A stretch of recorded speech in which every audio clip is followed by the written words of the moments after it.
现在人在日本的大阪。今天呢，特别来一个好朋友的公司，看他是不是真的有在上班。哎，Ruby，拜托，你是来查岗的吗？对，我是来查的。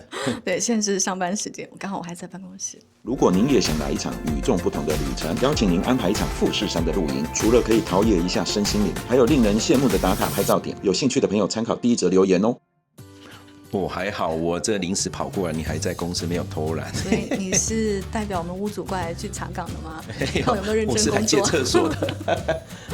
这厕所刚借完了，然后顺便来看看你们公司最近的状况怎么样，有没有什么新的更新了哦？来看一下。有，工地都在顺利进行。工地顺利进行的，因为很多朋友对于Ruby 很熟悉，可是不知道你们公司到底是在干嘛，对不对？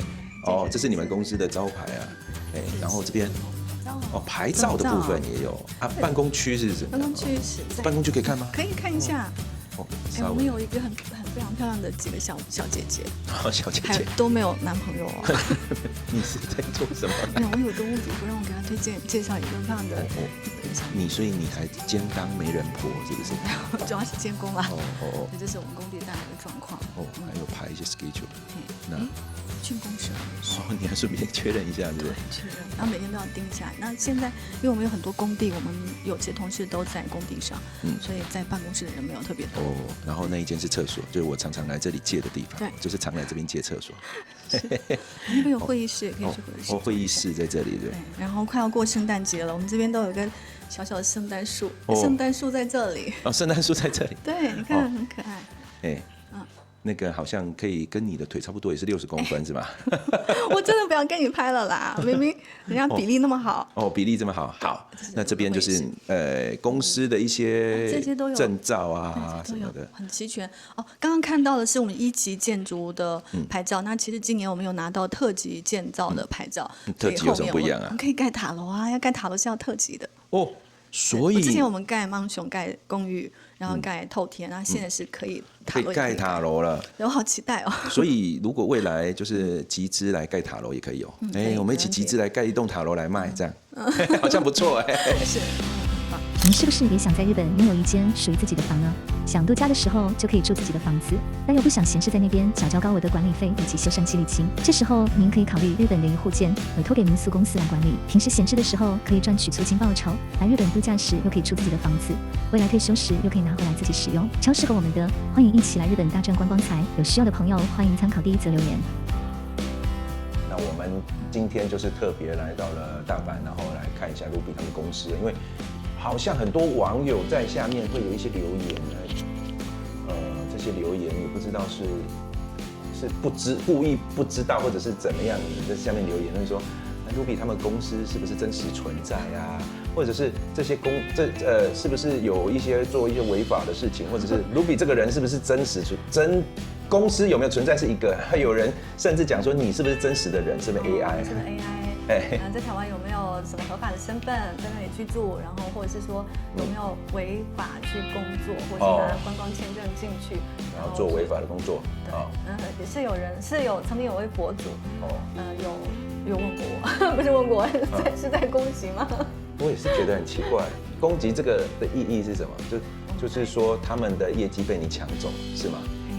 不然应该不是同一种客户群体吧？哦，不是同一种客户群体哦，不重要啦，反正这个每个人有做自己的工作，就把自己工作做好。那像我的兴趣呢，就是到全世界各地去看房子，所以我的观光的行程就是看房子。我的观光行程就是看房子，所以不是说每个人的观光的重点，有些人去看庙，每一间庙都要走；有些人就是要去买药妆，每一间药妆店他都要看。我就是喜欢看房子，所以我的那个观光的重点就是看房子，对不对？所以大家的喜好不一样，这个就是见仁见智。那因为既然有这么多人有这些疑虑，我们就一一来为大家拆解，对不对？就公司是正常的公司啊，是现在你说有那个特级牌照可以盖塔楼，是不是？Ruby 也是真人，不是 AI。另外我是桃园人，你是桃园人，真的是桃园人。我住在中立，然后我有很多邻居，中立有我好几个屋主，桃园也非常多。那重点是你在这边工作啊，我有工作签证，工作签证，所以都 OK 了，不要在那边无中生有讲一些有的没的，我是合法的。那就这个就是那公司确确实实也真实存在，有在运作。我们看到他开箱了很多房子嘛，然后进出畅行无阻。如果那些房子不是他们公司弄的，那请问一下，他为什么能自由进出呢？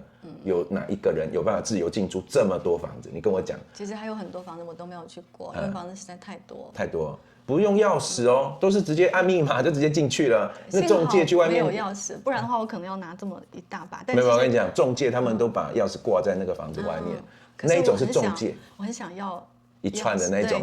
你像那个包租婆啊、包租公，就是那个钥匙放在袋子里面提着。好了，我是觉得说大家呢适可而止，不用就是刻意的去做那些风向啊，或者讲一些有的没的，每个人有每个人的喜好，好不好？说到风向我最近好像很多人在网络上说，中日关系不好，会不会影响我们的入住率啊？然后很多人不来了。中日关系不好所以你的意思是说，因为很多人会喜欢带风向啊。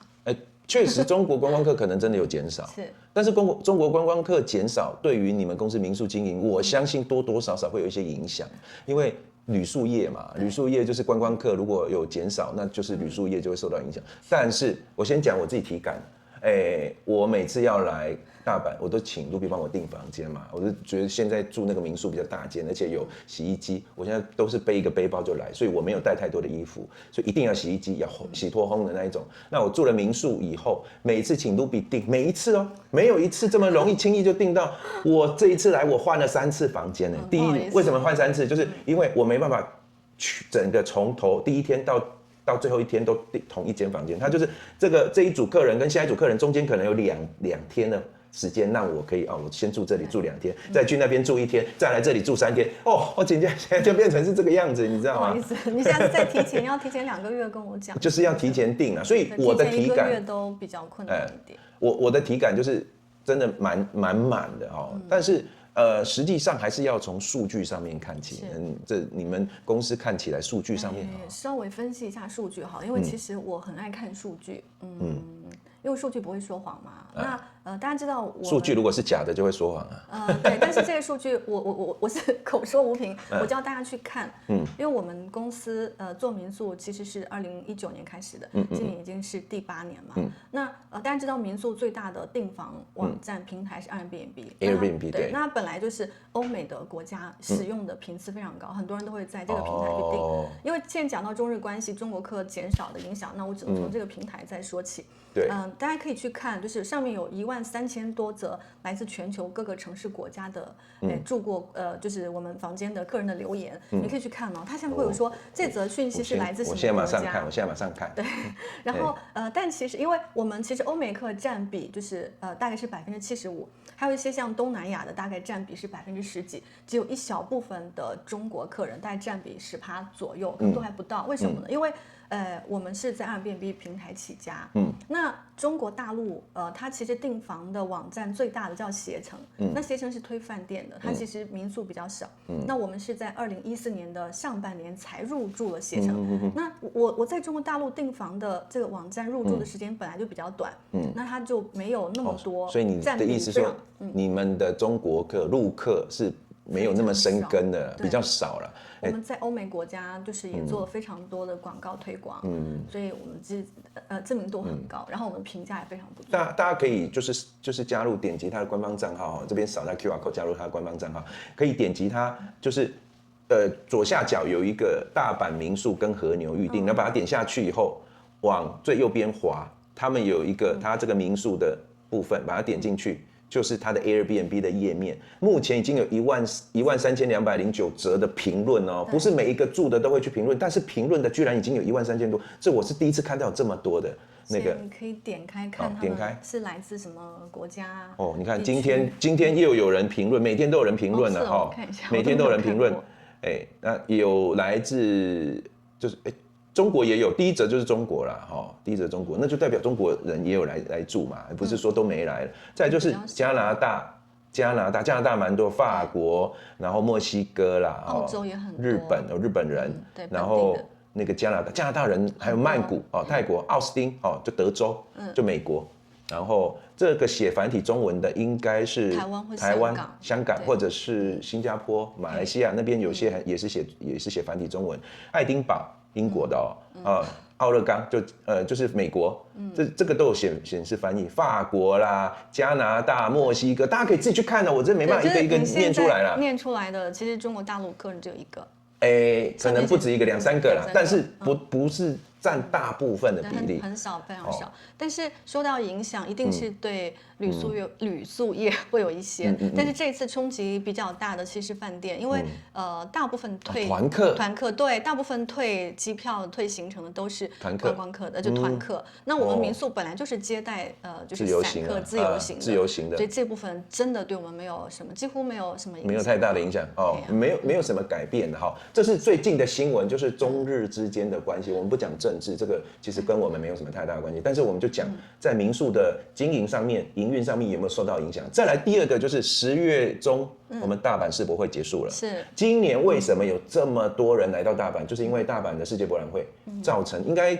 从头到尾应该有2000万人参加吧，超过2000万人。那这2000万人的食衣住行娱乐呢，大阪市政府就要想办法解决，所以造成了这边到处都塞。但我可以秀给大家看这是我连续2天在大阪心斋桥那边看，人还是很多。我们现在已经11月底了，11月底已经世博会已经结束1个多月了，结果还是这个现况，还是这个状况，所以我还没问 Ruby 这个入住率之前呢，我体感觉观光客有没有变少？确实可能跟一开始世博会那段时间的那个人流量有稍微少一点点，但是体感上是没有什么差异，还是很多人多到爆到不知道干嘛。这个是我后台的数据，这个数据是我上个月在台北办公室。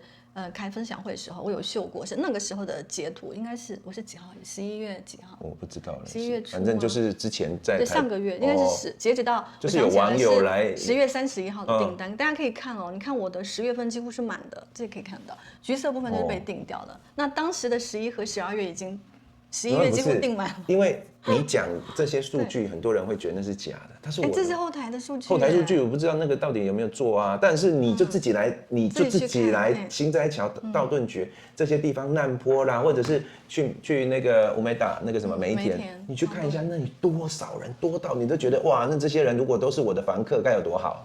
所以。有一些数据呢，你也许不是那么相信。我就算提供了最真实的数据给你看，你可能还是不相信，你还是被质疑说那个可能是怎样，你刻意怎么样。那没关系，可以自己去我们的就是平台去看一下你自己去订看看。因为其实我自己有一些屋主，他们就会隔段时间，他就会自己去上网络，我们平台去试试看自己房间的订房状态。其实这个很容易查得到。就是我如果跟你讲。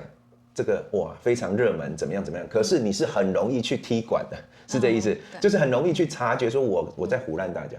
可是你如果说自己真实是上网去看，像刚刚就是用他们的那个方式去查，就很容易知道说，好像真的还蛮满的是，所以这个有一些这个外面的流言蜚语大家可以自己去斟酌啦。就大阪这几年这边要发展观光。那就会造成其他区域的，不管是房地产的从业人员或者是仲介人员呢眼红，他就觉得怎么大家都跑去大阪了？我说大家跑去大阪，那你也可以来大阪卖啊。我们在台湾呢有台北的仲介，因为台中的市场比较热门，或者是台北市的仲介，因为桃园的市场比较热门，他就跑到桃园去卖桃园的房子，这很正常啊。逐水草而居，你在那边你卖不好，你可以换个环境嘛，是不是？大阪欢迎你，好不好？是这意思。好，所以大家可以自己斟酌自己看有一些资讯。我觉得网络上有一些并不是这么业内的人士，他卖东京，可能对大阪不是这么熟悉啊。那为什么有办法？因为不要讲说大阪，其实我东京也蛮熟的，我才刚从东京过来，我东京也看了很多房子所以每个市场有每个市场它的优缺点，还有它的喜好。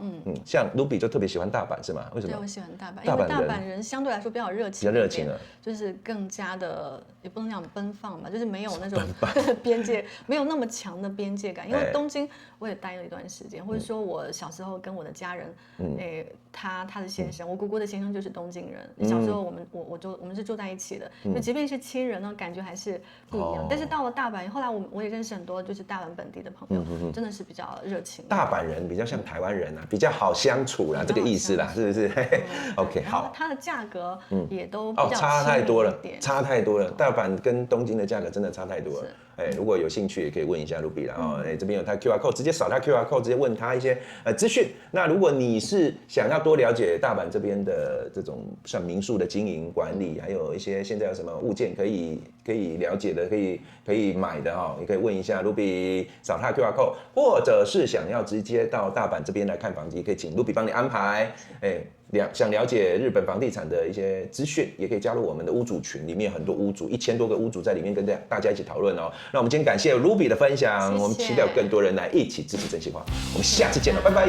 如果你正计划来大阪旅游，那你可以选择 Ruby 他们公司的民宿，这里有一个像家的客厅，还有像家一样的餐桌，可以去超市买和牛回来煮，还有帮你洗屁屁的免治马桶，有洗衣机，出门不用带那么多衣服，体验正宗日式的房间。欢迎来到Ruby订房，会有优惠哦。